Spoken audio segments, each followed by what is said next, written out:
Well, honestly, I came to talk about Betta Edu because I've met her before in person here in New York, and I see a lot of misinformation about her and the situation. And I just wanted to just clear the air. I'm not trying to speak for her or anything, but there's a lot of misconception about the suspended minister, and it is rather unfortunate.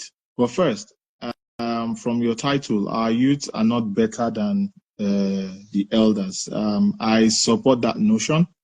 I think that, and I've always said that on your platform for a very, very long time. I think that, in my opinion, that the word youth is just a demograph.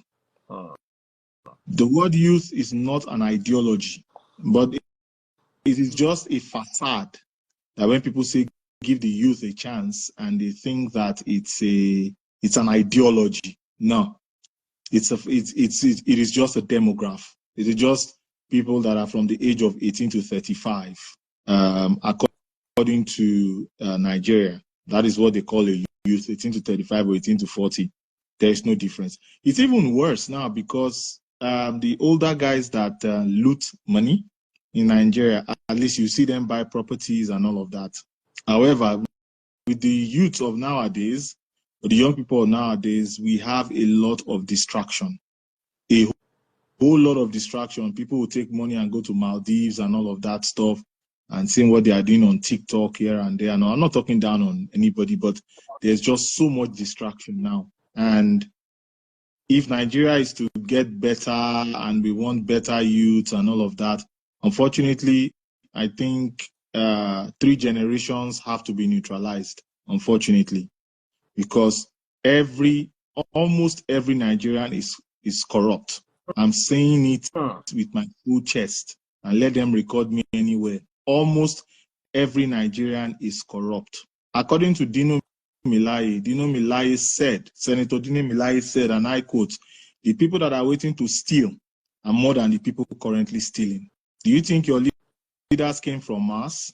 Now, today that we are speaking, and people will come and start saying youth this and that, Daddy Freeze, and to everyone watching us today and listening to our voices today, what is the percentage of our youths that are doing FRAUD things online? I remember the last time I came to Nigeria, my immediate younger brother told me, as we were driving on the road, he said, do you know that 7 or 8 in 10 of those guys are pressing? My younger brother told me that. He said 7 or 8 of them are pressing. We live in a country where people cannot explain their wealth, unexplainable wealth. Where did you get it from? You only get wealth either from selling goods and or services. Selling goods and or services. When I mean selling services, I mean you're a salary earner, or you are selling a trade, or you are working and you are in a certain type of trade, maybe a vulcanizer or this or that, and selling goods. You are a businessman, you are into commerce. So you see people on social media, for example, and they don't have any, you're a big boy on Instagram, you're a big boy on Twitter, you're a big boy on Facebook, on Snapchat, on TikTok, on Thread, or wherever.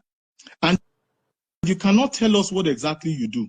How would you have a platform and you have 1,000,001 people on your platform and you cannot say, this is what I'm selling? This is what I'm known for. And like I always tell people, the Yahoo boys of today are going to be the leaders of tomorrow. Our hookup girls of today are going to be the leaders of tomorrow. So I will stop here for now. But I wanted to say that, but I still want to address the Betta Edu issue because I watched the video of you, Daddy Free, somewhere. I saw it somewhere, and that's what triggered me really to come on your program today. And educate me. I'm willing to learn. Okay, so let me ask you this question, Daddy Freeze. What do you understand or about this 585 or this Betta Edu? What is the story for you? Personally, let me start with you. It's just like the regular Nigerian story.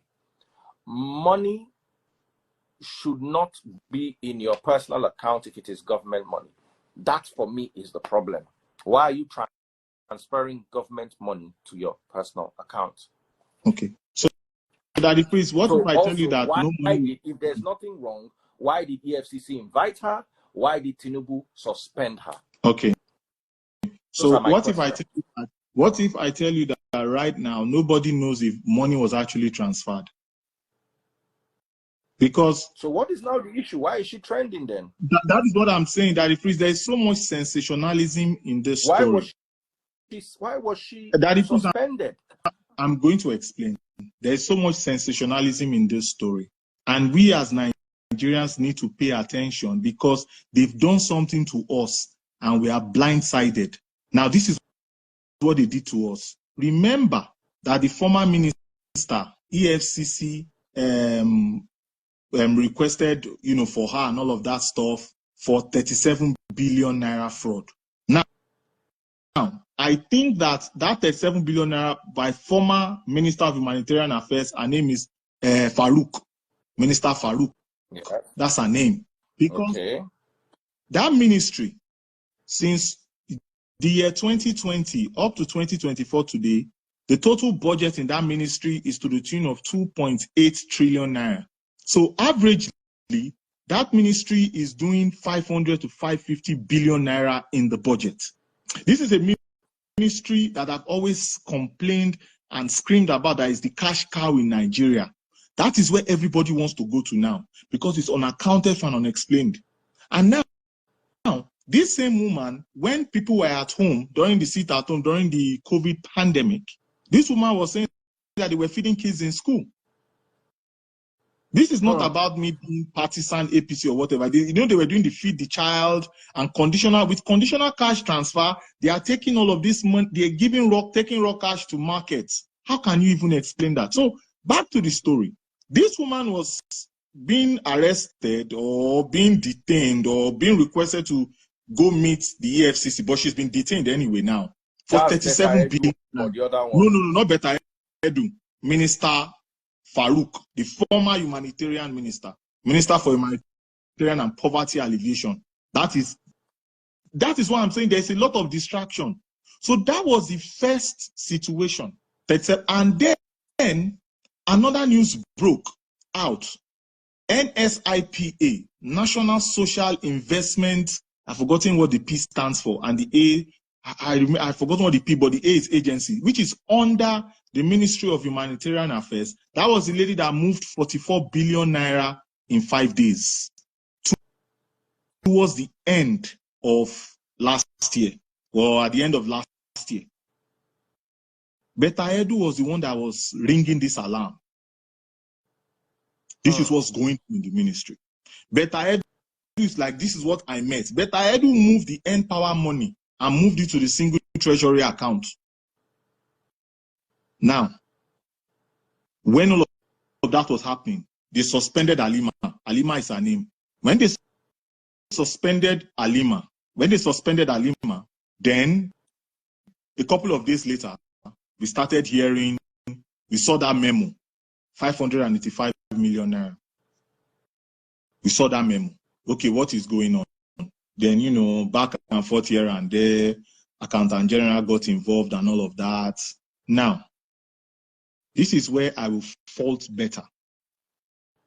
I am not sitting here and saying that Betta didn't do what they say she did, or didn't do, or however that English is. But what I would say here is that she was naive. And I'll tell her to her face if I see her. I've been opportune to see her in New York anyway. She was naive. She was ignorant. She had the youthful exuberance. She was my former woman leader in APC. She's a young achiever. She was commissioner of health in Cross River. She's doing, she's a high achiever. But I'll tell her this truth. And then she was eager to impress. Impress who? Oh, she was eager to impress. My question, impress who? Impress Nigerians. Now, let me give an example here. Let's make this public here. Mm-hmm. Betta Edu's people, I want to hear from you. make it make sense to me. Because you see, in as much as you are still, by the time you are done, to me, she still sounds guilty. Even after the explanation you have made. I don't know. Am I wrong, guys? No, Daddy Freeze, let me interject here. There's something else that I want to talk about here. In the federal ministry, there are norms, and this is the right way to do things. According to that memo that we saw that was rejected, those were the norms. But are those norms the right way? No. They know what is right. She flouted, based on that memo itself, she flouted at least 4 financial regulatory laws in Nigeria. 4. Anti-money laundering, then they have the Finance Act, and 2 other acts. Now, the thing here is, she busted something. And after busting that thing that she busted, then they came for her.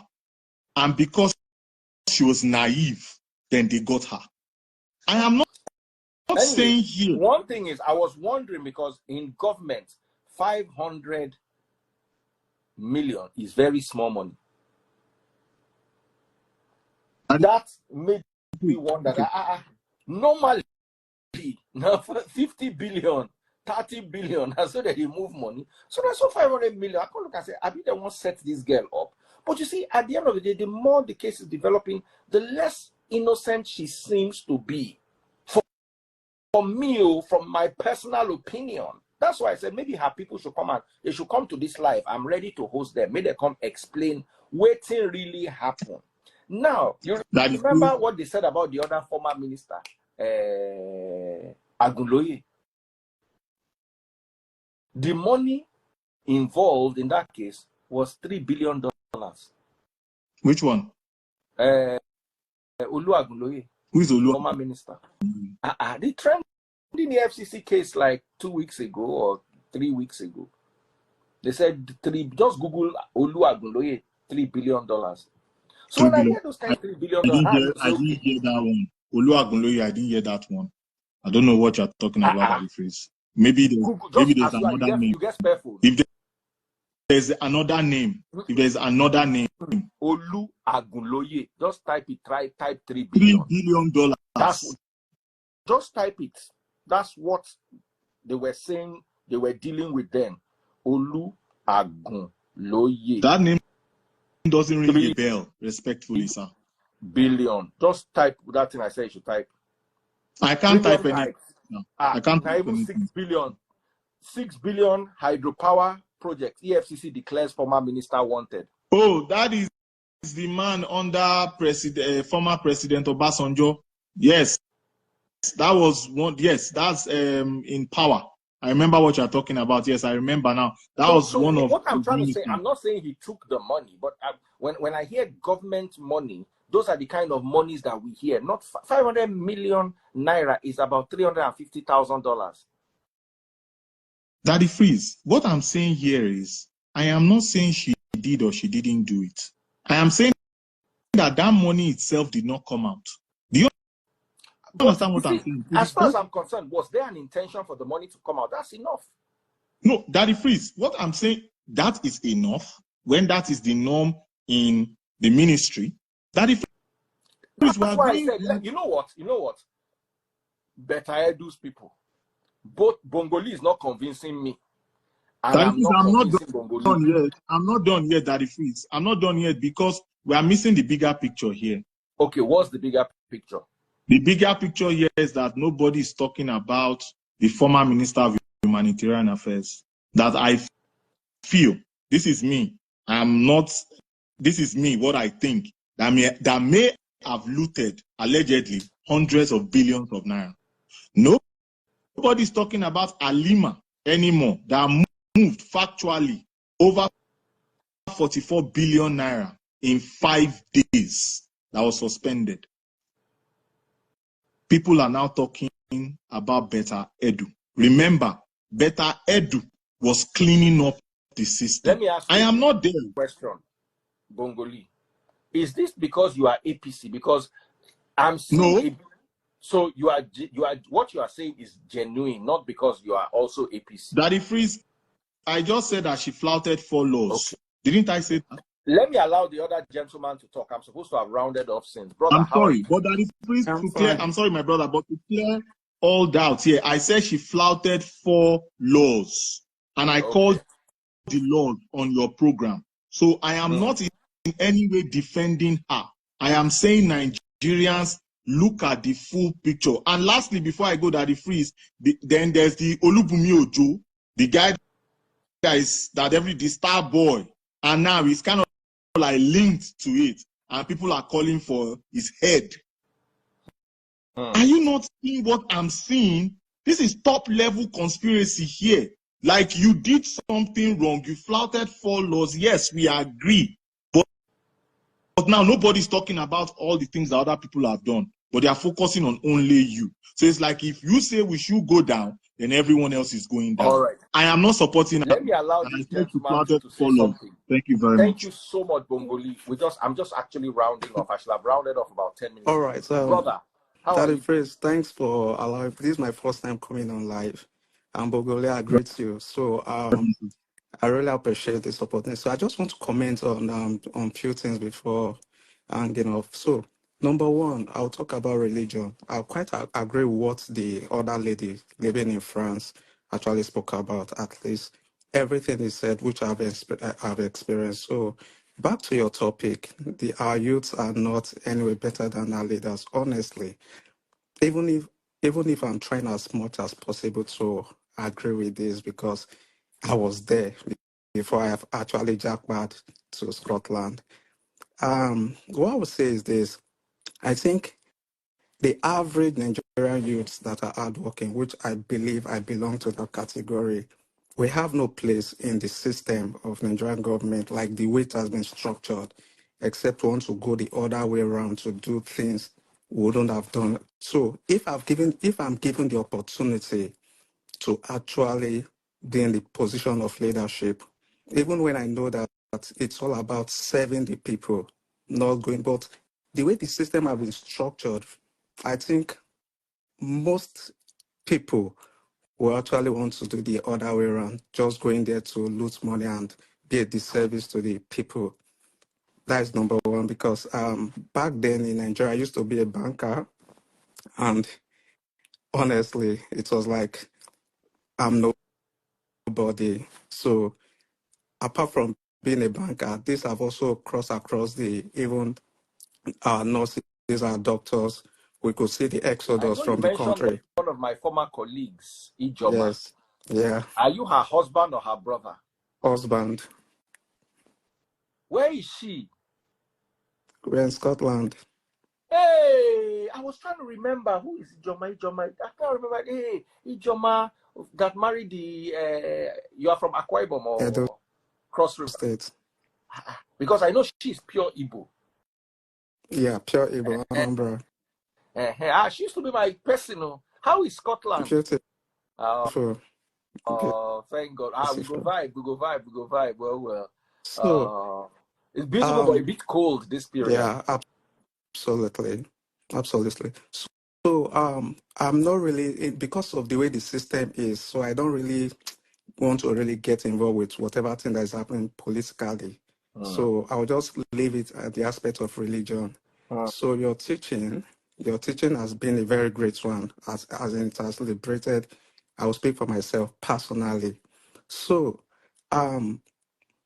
honestly speaking, religion is a mess in the country. Too many emotions, too many extremists. Even when they see the light, they refuse to acknowledge. So I really going to appreciate you for being a lifesaver to Thank many you of so us. much. So I just want to buttress a little bit about what that lady said. Over here, just keep your guts to yourself. Don't bring it to the public and all that. So as I can test and attest to this particular fact that most churches here has been turned into bar where you go and drink. Yeah. And I've drank one of the sweetest wine or beer in the so-called church building. Yeah, it was beautiful. So that doesn't make God not God. It doesn't change anything. It's all about moral. I can say what they call these people, LGBT people, right? I can vibe with them. They are no threat to me. There's respect for everybody. There's no so that is for me, that is everything.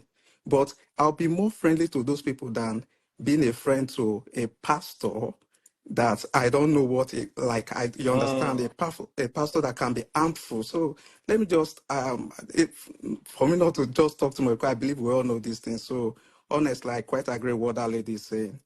Religion is just something else. But over here, it is just beautiful, honestly. As long Greet as your you are not wife for me. Make she not go no. fight you trouble. I know say that year when I dey preach this thing for office, you follow they fight me. So Make she not go fight honestly, you. I know they as there. long My as you hand are is not not there. lazy, you are hardworking, you live a good life. That is just it. Do I want to live in Nigeria, come back to Nigeria? Why not? Of course, beautiful place, but can I fit into that system right now? No No, way. no, So please, no. that is all I just have to contribute to God this. bless you. Thank you so Thank much, you so Bongos. much. Daddy, Baba, I love you too much, please give Bongolee. me 1 minute. Please, Daddy, I, please give me 1 minute. Let me I just have clear to round something. off. I know. I'm Please exhausted and I'm give me a working with minute. time, and I'm the one that's sorting my son out to school I know. tomorrow. I'm sorry. So Daddy, please, I crave your indulgence. 1 minute. 30 I'll be very quick. seconds. Okay, 30 seconds. Guys, I am in no way supporting her. If I said she has flouted 4 laws, our financial laws, and they're investigating her. And if the EFCC finds her guilty, I recommend whatever punishment should be meted on her. Whatever she sees, she gets. I am not in any way supporting her, but I just want you all to open your eyes and see the clear picture. Lastly, hold the banks responsible, because none of this corruption and fraud and this movement of money won't be made possible without the connivance of banks. Your friends that are bankers, your brothers and sisters that are bankers, you people that are bankers, you need to watch the banks in Nigeria. That is where the money moves. That's how they move the money abroad. I rest my case. Thank you very much, everyone. God bless you, Bongolee. Happy to have you this year. Yeah, God bless thank you, you Josh. very Take care, much. everyone.